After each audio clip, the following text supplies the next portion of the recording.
জিলহজ মাসের প্রথম 10 দিন রাসূলুল্লাহ সাল্লাল্লাহু আলাইহি সাল্লাম বলেন, ইন্না আযমা আইয়ামিদ দুনিয়া আল আশার, দুনিয়ার মধ্যে সবচেয়ে মর্যাদাপূর্ণ দিন হলো জিলহজ মাসের প্রথম 10 দিন, ইয়ানি আল আশার, অর্থাৎ জিলহজের প্রথম 10 দিন। এই জিলহজের প্রথম যে 10 রাত, এই 10 রাতও আল্লাহর কাছে অনেক মর্যাদা। কয় রাত? 10। সূরা ফজরের 2 নম্বর আয়াতে আল্লাহ বলেন, ওয়ালায়ালিন আশ, আল্লাহ 10 রাতের শপথ করেছেন। আল্লাহ যদি কোনো বিষয়ে শপথ করেন, ওই বিষয়টা আল্লাহর কাছে অনেক মর্যাদাপূর্ণ হওয়ার কারণে, আল্লাহর কাছে গুরুত্বপূর্ণ হওয়ার কারণে ওই বিষয়ে আল্লাহ শপথ করেন। যেহেতু জিলহজের 10 রাতের ব্যাপারে আল্লাহ শপথ করেছেন, এখান থেকে বোঝা যায় জিলহজের প্রথম যে 10 রাত, এই 10 রাতের গুরুত্ব, ফজিলত, মর্যাদা অন্যান্য রাতের চেয়ে অনেক বেশি। জিলহজ মাসের প্রথম 10 দিন রাসূলুল্লাহ সাল্লাল্লাহু আলাইহি সাল্লাম বলেন, ইন্না আযমা আইয়ামিদ দুনিয়া আল আশার, দুনিয়ার মধ্যে সবচেয়ে মর্যাদাপূর্ণ দিন হলো জিলহজ মাসের প্রথম 10 দিন, ইয়ানি আল আশার, অর্থাৎ জিলহজের প্রথম 10 দিন।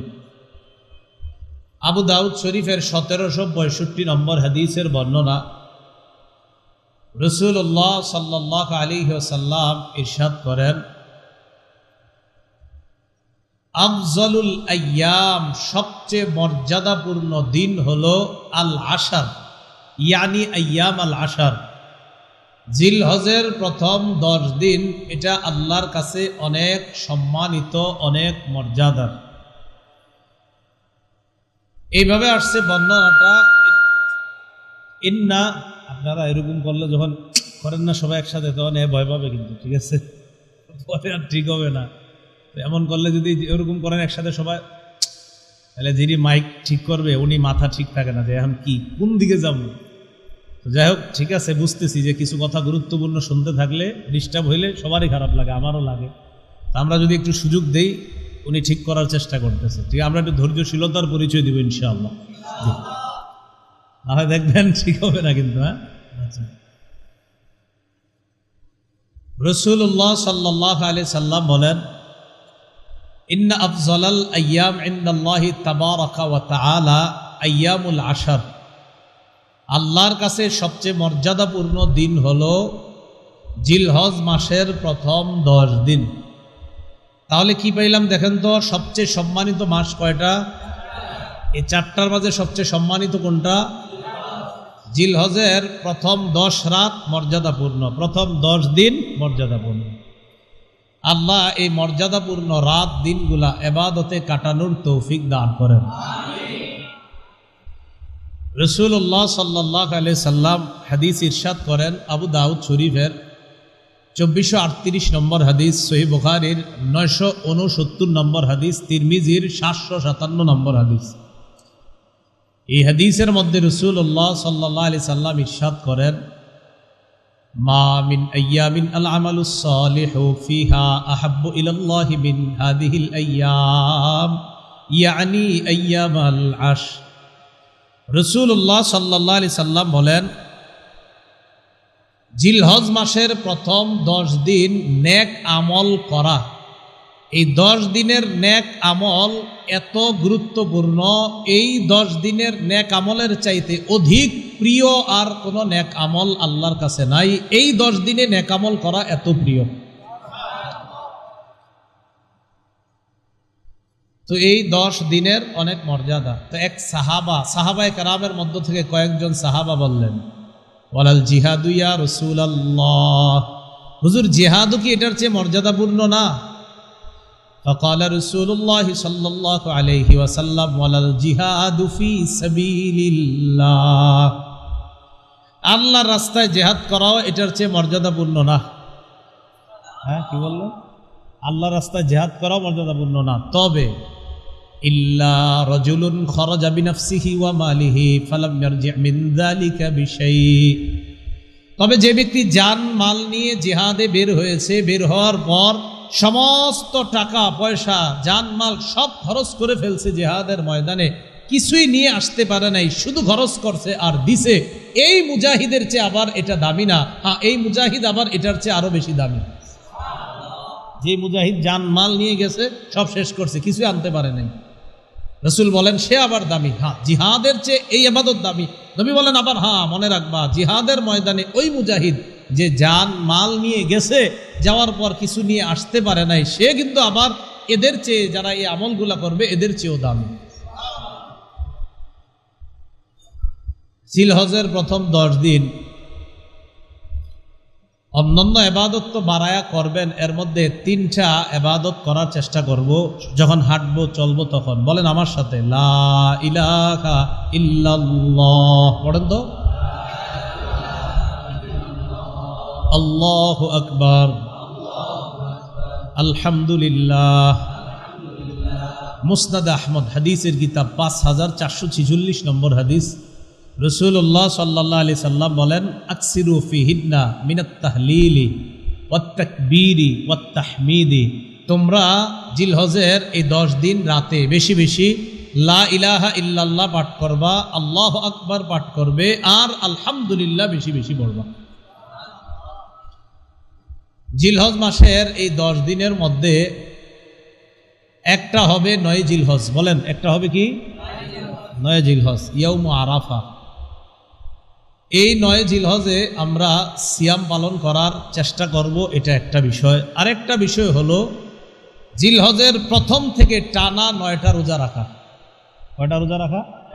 জিলহজের 1 তারিখ থেকে টানা 9টা রোজা রাখা, চেষ্টা করা এই আমলটা করার, টানা 9টা রোজা রাখা জিলহজ মাসে।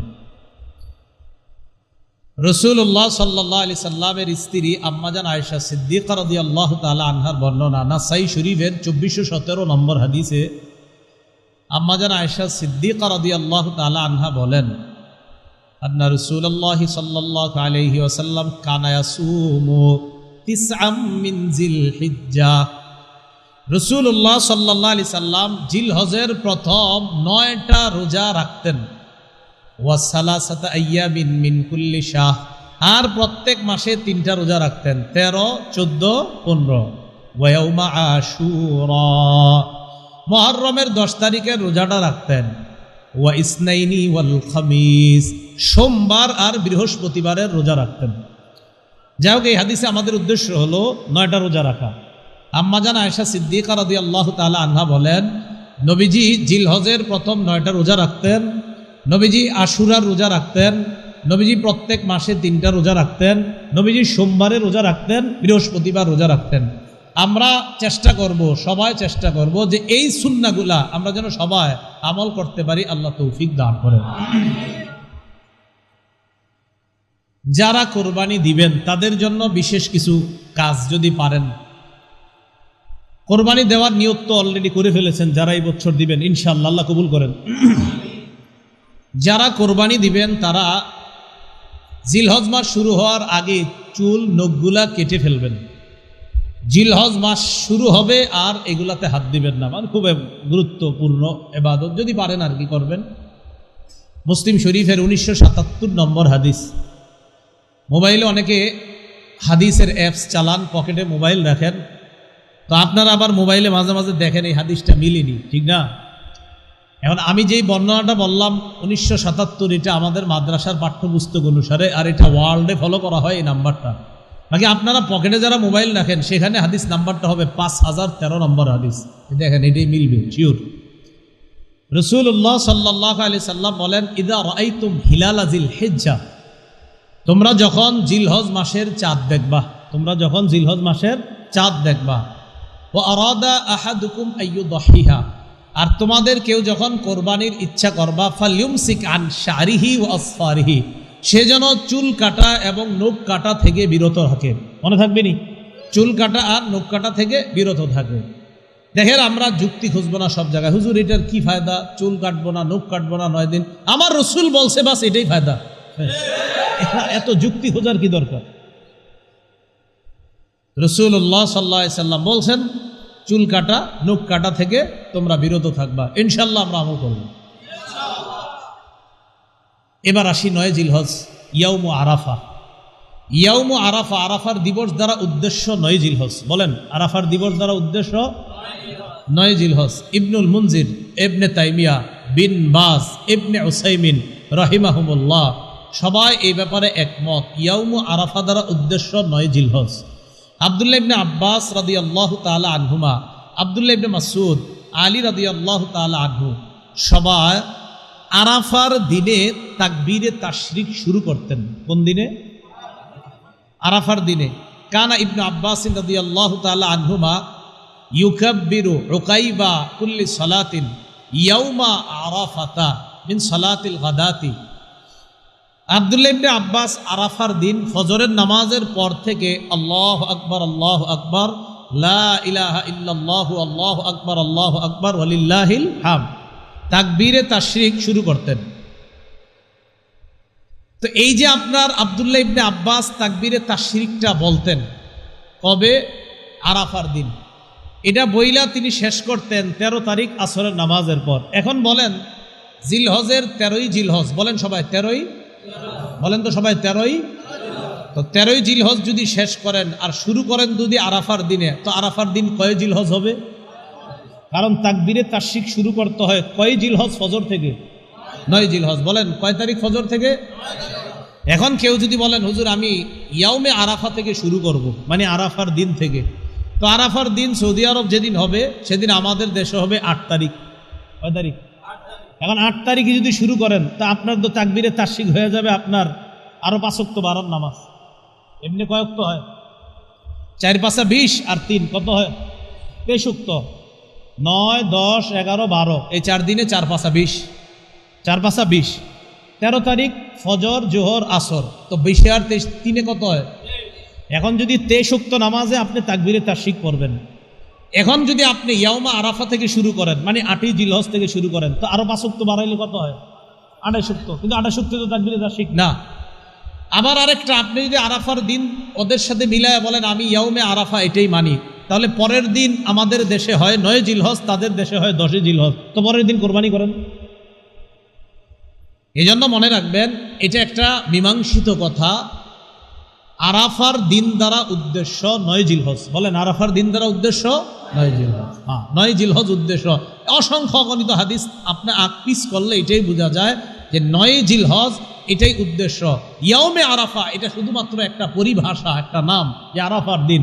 আরাফার দিন দ্বারা উদ্দেশ্য 9 জিলহজ, এটাই একটা মীমাংসিত মাসালা। আল্লাহ ঝগড়ামুক্ত আমল করার তৌফিক দান করেন। ঝগড়া থেকে বাঁচার উপায় কি? যে হুজুর আমি ঝগড়া করবো না, তো কি করবেন? আমি ঝগড়াও যেন না করতে হয়, আর কেউ যেন আমারে এটা জিজ্ঞাসা করলো আমি বলতে পারি, যদি আমারে কেউ জিজ্ঞাসা তুমি কি 9 জিলহজ রোজা রাখছো না আরাফার দিন, আমি কি করবো হুজুর? আপনি সবগুলা রাখবেন, 1 তারিখ থেকে 9 তারিখ পর্যন্ত রাখবেন, আর কোনো ঝামেলা থাকবে না।